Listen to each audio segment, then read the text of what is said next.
بسم اللہ الرحمن الرحیم۔ السلام علیکم ورحمۃ اللہ۔ 7 کلاس ہم باب صوم کا سبق نمبر 2 غزوہ حنین پڑھ رہے ہیں، جس میں ہم نے غزوہ حنین کا پس منظر پڑھا اور اس کے بعد ہم نے لشکر اسلام کی روانگی پڑھی اور مسلمانوں پر جو اچانک سے حملہ ہوا وہ پڑھا اور اس کے بعد کیا ہوا اب ہم انشاءاللہ لیکچر نمبر 2 میں پڑھیں گے۔ پیج نمبر ہمارے پاس 33 ہے اور اس چیپٹر کا لیکچر نمبر 2 ہے۔ جب شدید بھگدڑ مچ گئی، مسلمانوں پر اچانک حملہ ہوا، تو اس شدید بھگدڑ میں رسول اللہ صلی اللہ علیہ وآلہ وسلم استقامت کا پہاڑ بنے رہے۔ آپ صلی اللہ علیہ وآلہ وسلم کا رخ کفار کی جانب تھا اور آپ صلی اللہ علیہ وسلم آگے بڑھتے ہوئے فرما رہے تھے کہ انا النبی لا کذب، کہ میں نبی ہوں، یہ جھوٹ نہیں ہے۔ انا ابن عبد المطلب، کہ میں عبد المطلب کا بیٹا ہوں، میں نبی ہوں، یہ جھوٹ نہیں ہے، میں عبد المطلب کا بیٹا ہوں۔ یہ صدا لگاتے ہوئے حضور اکرم صلی اللہ علیہ وسلم آگے بڑھتے جا رہے تھے۔ آپ صلی اللہ علیہ وآلہ وسلم نے اپنے چچا حضرت عباس رضی اللہ تعالیٰ عنہ کو حکم دیا کہ وہ صحابہ کرام رضی اللہ تعالیٰ عنہ کو بلائیں، تو حضرت عباس رضی اللہ تعالیٰ عنہ کی آواز بہت بلند تھی۔ حضرت عباس رضی اللہ تعالیٰ عنہ نے آواز دی کہ اے بیت رضوان والوں، کہاں ہو؟ یہ آواز سن کر تمام مسلمان واپس مڑے اور لڑائی شروع ہو گئی۔ پھر آپ صلی اللہ علیہ وآلہ وسلم نے مٹھی بھر مٹی لے کر دشمن کی طرف پھینکی۔ یہ مٹی اس طرح سے پھیلی کہ دشمن کا کوئی آدمی ایسا نہ تھا کہ جس کی آنکھ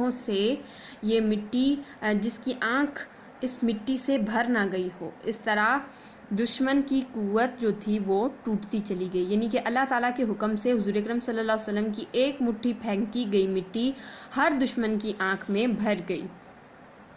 دشمن کی واضح شکست کب شروع ہوئی؟ اب ہم یہ پڑھتے ہیں کہ تھوڑی ہی دیر میں دشمن کو واضح شکست ہوئی۔ بنو ثقیف کے 70 آدمی مارے گئے، ان کے مال، ہتھیار، خواتین اور بچے مسلمانوں کے ہاتھ بطور مال غنیمت آئے۔ اللہ تعالیٰ نے جیسا کہ قرآن مجید میں ہمیں بتایا کہ خدا نے بہت سے موقعوں پر تم کو مدد دی ہے، اور جنگ حنین کے دن جب کہ تم اپنی جماعت کی کثرت پر غرور کر رہے تھے تو وہ تمہارے کچھ کام نہ آئی۔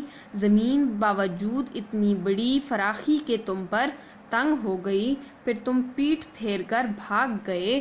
پھر خدا نے اپنے پیغمبر صلی اللہ علیہ وآلہ وسلم اور مومنوں پر اپنی طرف سے تسکین نازل فرمائی۔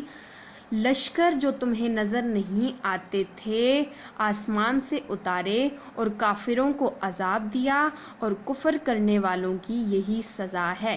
یعنی کہ غزوہ حنین کو قرآن مجید میں اس طرح سے بیان کیا گیا ہے۔ اب ہم دیکھتے ہیں کہ غزوہ حنین، جس میں مسلمانوں کی تعداد اتنی زیادہ تھی لیکن پھر بھی مسلمانوں کو اتنی زیادہ مشکلات کا سامنا کرنا پڑا، کیونکہ انہوں نے اللہ تعالیٰ پر بھروسہ کرنے کے بجائے زیادہ بھروسہ اپنی قوت پر، اپنے لشکر کی قوت پر کیا، تو اس وجہ سے انہیں اتنی مشکلات کا سامنا کرنا پڑا۔